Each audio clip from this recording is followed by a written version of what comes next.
Hey guys, welcome to the official Whiskey Warehouse podcast. You'll probably notice that Nick is not with me today.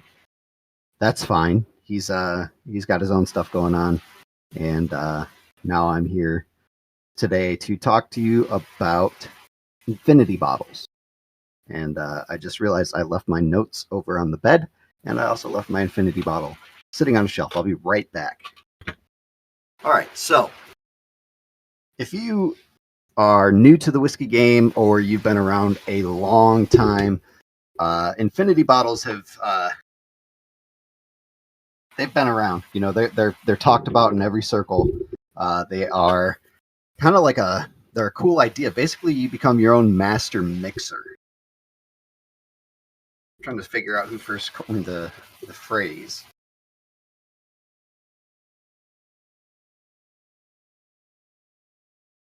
Okay. Looks like it. The phrase first kind of gained prominence in 2012 by Ralphie Mitchell. So, you know, the whole thing. I guess he called it a Solera bottle. It's kind of an interesting thing. You basically take and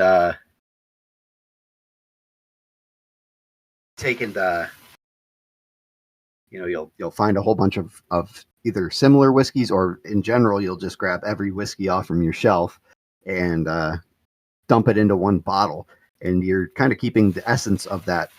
Maybe it's a single barrel, maybe it's barrel proof, maybe it's like some flavored whiskey, whatever. You'll put that into one bottle, and then you'll keep track of everything you put in there, all the proofs, every, like, you know, it for me. I've got a bunch of let's see here.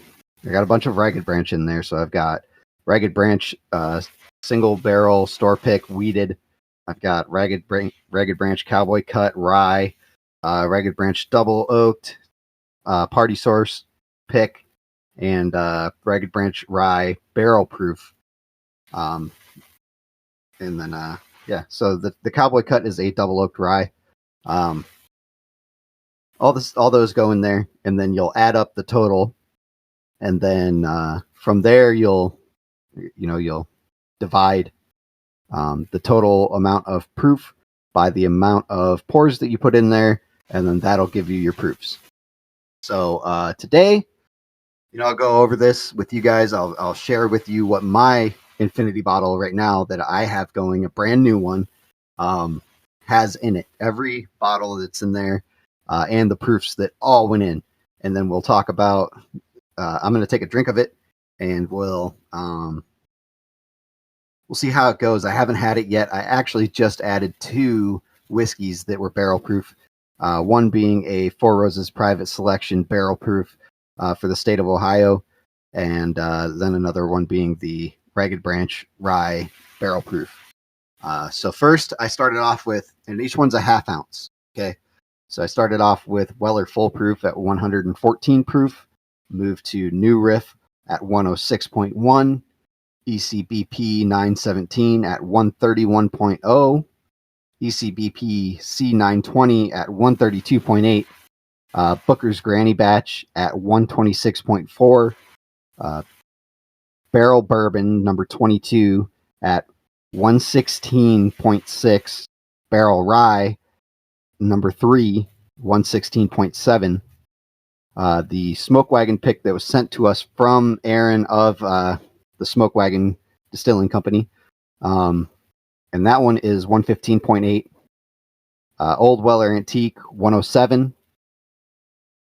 Baker's 107, New Riff an OHLQ pick at 106, Rare Breed Rye at 112.2, Alberta Premium Rye at 132, Rebel Wheated at 113, Russell's Reserve 110, Ragged Branch Store Pick Wheated at 123.78, Ragged Branch Cowboy Cut Rye at 125.77, Ragged Branch Double Oaked TPS Pick 123.89, Four Roses Private Selection at 117, and then Ragged Branch Rye Barrel Proof 124.8. All of those added up and then divided by 20 comes out to a whopping, and it's a very respectable 118.9. Now there's some bourbons that and whiskeys that I put in there that maybe I shouldn't have, maybe I should have. Doesn't matter at this point because now it's a waiting game. It's been a waiting game for about a month now. Put it into a little jar that I got from or not even a jar. It's like kind of like a pot still looking container. And it came with like a cork on the top. So I was like, okay, cool. I'll just use these mini bottles to create mini infinity bottles so I can experiment some more. I grabbed one for me and one for Nick. So you'll be hearing kind of from us on this. But yeah, it's definitely going to be interesting to see how exactly everything goes. I have not had this yet. I've smelled it. It smelled completely fantastic. Let me see if I have a Glencairn in my room real quick. And if I do, then I'll definitely be pouring it up. If I don't, I'll run out to the kitchen, grab one, pour it up, and we'll see how it smells. Okay, folks. So I had to run out real quick to my kitchen because I know I don't have any. They're all sitting in my cabinet out there. So I grabbed these real quick. Or I grabbed one. And then we're going to kind of dive into, I think this is my second or third infinity bottle. It's really interesting. This one's super dark. I wish I could describe it to you in some sort of way, but other than deep mahogany. The one that I gave Nick earlier was not as dark as this one, but I think it's because I added some darker bourbons. His was more of like a copper, but this one definitely goes like a deep mahogany color in the light. It's beautiful. This is exactly like the color you're looking for something super complex. And I can only imagine with how much everything's gone in here, that it's going to be a complex whiskey. Can't even call it a bourbon. Can't call it a rye. Can't really call it anything. It's now just American whiskey, infinity bottle, whatever. It's a mix.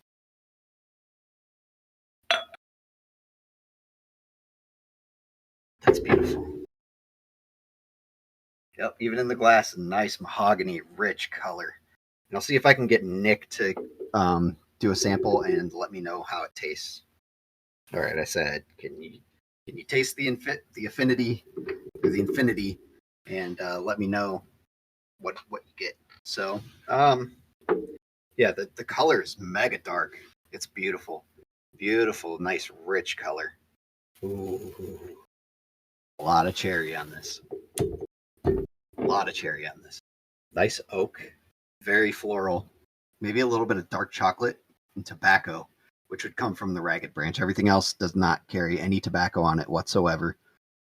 I'm not getting any peanuts from the Booker's Granny batch.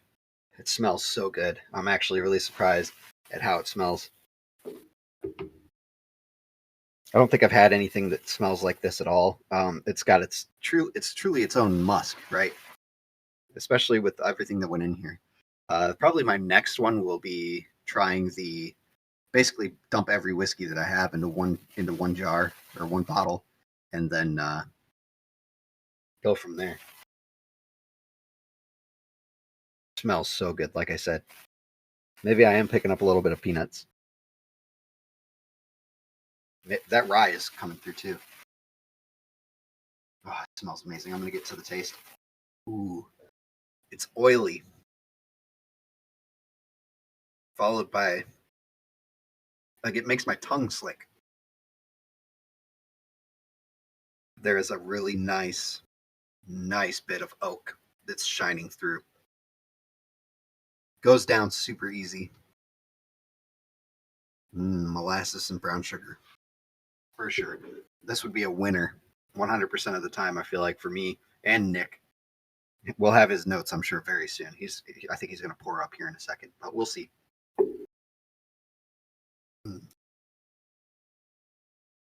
Yep, even the second one is oily, slick on the tongue.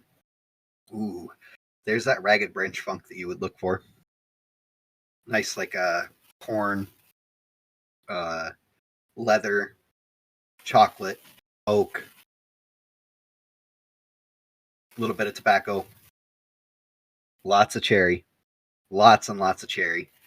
I think the amount of rye that went in here kind of helped balance everything out and make it palatable. Because in my head, when I look at all of these mixed together, it sounds like it would not be an enjoyable run down the thing. But it is, oh my god, so freaking good. Sam, I'm gonna have to get you a bottle, or not a bottle, yeah, little sample bottle. I'll run one over to Nick, and you're gonna have to try this, man, because this is amazing. I'm sure that the Four Roses kind of helped out too. Yeah, lots of caramel on the nose, nice finish, goes down smooth, has a long lasting aftertaste. Absolutely awesome. And some people keep these things for years. You know, they'll take a little pour, they'll try it, and then they'll move along. For me, it's more like I'll try it. I'll probably end up drinking this whole thing. This is amazing. I feel like this is a hard one not to reach for in the cabinet now that I know what it tastes like. Before I tried it, it was not this good. The day that I did all the mixing, it was a hot fire. It's had a little chance to mix and mellow, catch a little air. Ooh. There's some cinnamon that's coming up on the backside too, and maybe a little bit of butterscotch.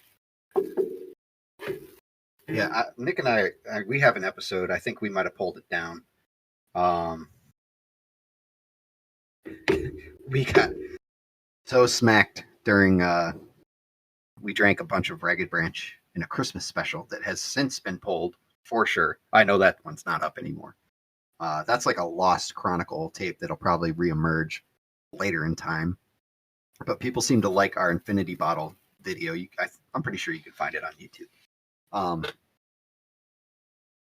But yeah, we were super drunk.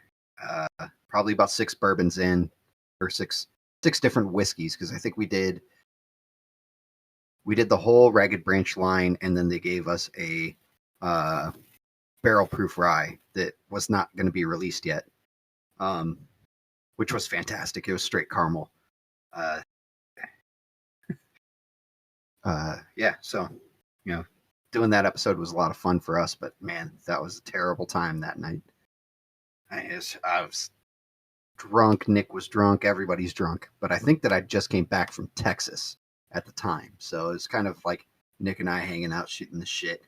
And I think people really like to watch that type of deal. I think that's what makes our channel and our podcast very popular, is that people are watching this and they're like, oh, this is like one of my buddies hanging out. So it's really cool. Nick's going to give us his notes here in a minute. I know he's trying it. I have another one, but I'm not really willing to try it. It's been years. It's literally been sitting in my cabinet in an old wine bottle with an Elijah Craig cork in it. It scares me. I don't think, or we tried it on that episode that's either up or it's been deleted. But yeah, I mean, since then, I don't think neither one of us have opened those types of bottles. That might be a good one to see kind of how it's differed from this exact experiment.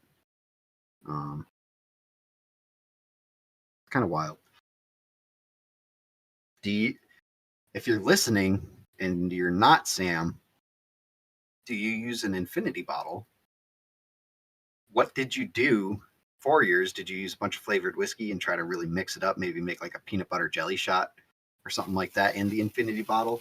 Or did you kind of do like all peanutty bourbons in there? Or did you do like a full rye one? Sam, I'm sure you probably have experimented with Infinity bottles a couple times. You seem to be in the know on this stuff.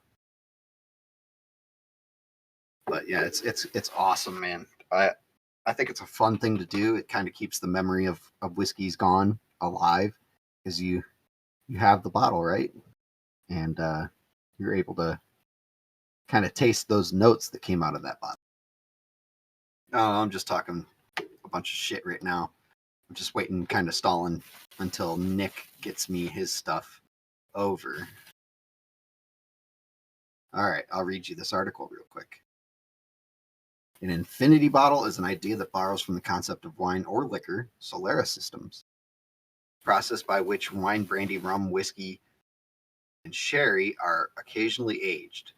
In a Solera system, barrels are traditionally stacked into a triangular or pyramid-like shape, with a newly distilled or fermented spirit wine entering into the top barrel and older spirits occupying the barrels below. Interesting. I don't think that this is part of the infinity bottle process. I'm pretty sure that it's just dump your shit in there and then see what happens. Okay, here we go. An infinity bottle is like a home version of a Solera system for whiskey, rum, or brandy geeks, being managed by the drinker in much the same way. Small amounts of spirits are added from the variety of bottles, and whatever is consumed from the infinity bottle is equivalently replaced by new spirits. Same theory applies as long as the liquor blend in the bottle is well mixed, and as long as the bottle is never emptied. Then theoretically, some percentage of the original liquor you added to a bottle 10 years ago will still be there. So, yeah, this is actually great because it brings up another topic, which would be, how do you start your infinity bottle? Now, if you have like a pretty good selection like Nick and I do, then you can just basically do what you want. If you're starting, though, this is a great topic to get into. Probably the best way to start your infinity bottle is whatever whiskey you grab and you're about to kill, whatever's left in the bottle. Maybe you have like one pour left, dump it into the bottle. Or some people do the first pour, so then at least you know that you're going to be getting a little bit of that whiskey in there for sure. Because Nick and I have both had whiskeys that we kill really quick, and then it's like, oh shoot, we should have probably entered that into the infinity bottle. And I don't know, you can use whatever bottle you want. It doesn't matter. You can use an old wine bottle like I did. You can use an old bourbon, rye. A really popular one is the either a Blanton's bottle or the Willet pot still, which the bottle is actually designed to be used as an infinity bottle. However, probably don't want some branding on your infinity bottle, especially if it tastes really good. You don't want to give that brand all the credit for what you did. Someone's going to look at that bottle and be like, "Oh, it's Willet," and they're going to go out and try it, and it's going to be disappointing. I know Nick and I use decanters, or like I said, the mini jugs that I found at the dollar store. As soon as I saw them, I knew that we had to have them. So I don't know. It's kind of cool. Let's see. Am I missing anything? Yep, see, it says right here, the infinity bottle was a perfect excuse to finally put something in those decanters, and a way to use up the last few ounces of various whiskey bottles at the same time. So yeah, it's kind of like that. You can do like a low proof mix, which probably would turn out really awesome, but not as good as a barrel proof. I feel like if you do like an all whiskeys mix, that would be really interesting, because if you're doing like Scotch mixed in with your bourbons, your ryes, and then some Irish whiskey, or like some Indian whiskey going in there, and then like a little bit of like cherry whiskey, or some like caramel whiskey or peanut butter whiskey kind of going in there, you'd probably get something really, really, really off the wall, and it'd probably be like super interesting, very complex. Okay, so some people will do just bourbon and rye. Some people will add their Irish whiskeys in there. It's kind of cool. And each one's going to give you a different flavor. If I bring my infinity bottle over for you to try, and you have one as well, we swap, yours is going to taste totally different than mine. There's no way that it's going to taste the exact same unless we put in the exact amounts and the exact same whiskeys as each other. Some people are adding rum, which I think would be kind of interesting to see in there. Because it would kind of bring out more of like the vanilla notes, especially if you use like a spiced rum. Then you're going to get like more of like a Captain Morgan-esque kind of flavor, which I think would be very interesting. I haven't thought of that, or What would be a really cool idea is if you're able to build up a good stockpile of your infinity bottle, then you can. So if you have like a 2 liter barrel, how interesting would that be to just dump in 2 liters of infinity bottle and see what happens? Because you could end up with something like super delicious, or you could end up fucking it up, and that's kind of, I don't know. It's a risk, right? You're already risking something. You might not even like the whiskey that's coming out of your infinity bottle. But guess what? Over time, it's going to change. The same thing's going to happen when you put it in the barrel. It's going to change. It's going to be different. Your proof will not change, however, which is great. Let's see. Really just waiting on Nick to get done tasting this because I know that he's going to love it. They sell infinity bottle. Let's see here. What did this say? An infinity bottle whiskey bottle or whiskey blending kit. You don't need a kit. You do not need a kit. This is like a gimmick. It's got stuff on it that says like infinity bottle. It's got like pictures of barley, rye, wheat, all this corn. I mean, really anything that you're looking at. Blend spirits, experiment, taste, and tweak. Ad infinitum. It's just all a gimmick. If you should not be buying a bottle that just says infinity bottle. This is for blending. You don't need that. You don't. You're paying for a product you do not need. The bottle's nice. It looks like a whiskey glass, like a big, huge whiskey glass with the top on it. But you've got so many bottles that are available in the whiskey industry. Actually, I got Nick and I these decanters that we use for our infinity bottles from the dollar store. They sell them there. They have whiskey glasses at the dollar store. I mean, everything that you need except for like a Glencairn, they do not have that at the dollar store, and they probably never will, unless we start seeing like a overstock of Glencairns. See, now my pour in my glass smells like cherries, like very heavy and caramel. I dare say it smells like one of the best whiskeys that I've ever smelled. But if you look at the list of what's in there, then you kind of be like, okay, yeah, that makes sense. It's damn good stuff. Every time that it comes out, it's damn good. Some people use black bottles to do their infinity bottle in, so they never know what the color is until they pour it in their glass. And then some people will use that black bottle with the black glass that you can get from Glencairn. That would be interesting. You never see the color, you just know that you're tasting the whiskey. Let's see, there's an infinity bottle do's and don'ts. That'd be interesting to read. This is a Scotch one, so that's even better.